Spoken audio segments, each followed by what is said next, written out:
foarte departe. Da. Suntem așa să le privim? Nu, deci numai astea, astea sunt le... ăsta. Dacă îl scoatem. Uite și de la ăla din Y merge pe ea. Acum ținem ăsta până când îl sprijinim de cel puțin 4-5 cu... Așa, e bine. Echilibrăm ca lumea.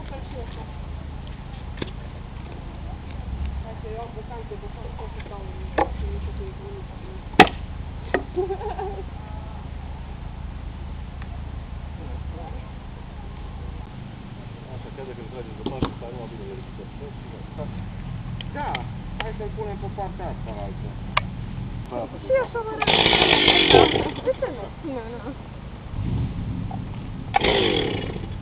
Gata, benzinul.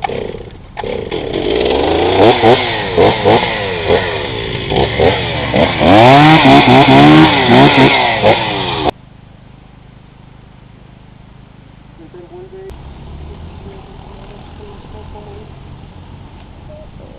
Dar unde se pune aparatul? Nu țin nicio de ele. Unde nu e.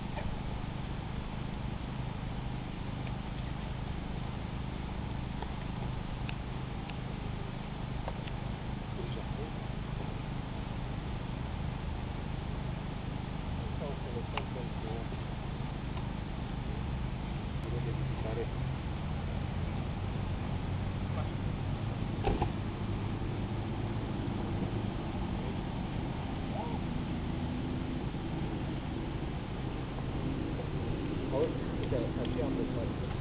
Un pic de loc și doar în capul. Nu?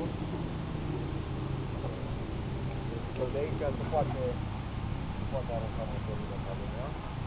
Și atunci va putea în capul de el.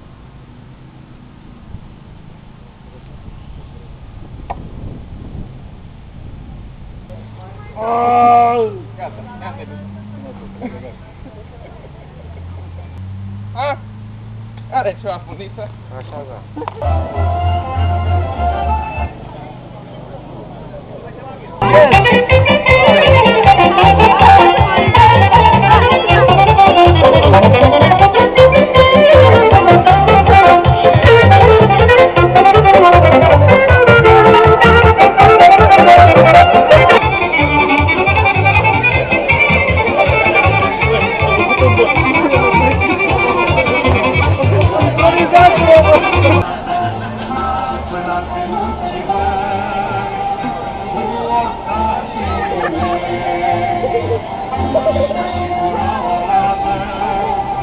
Ce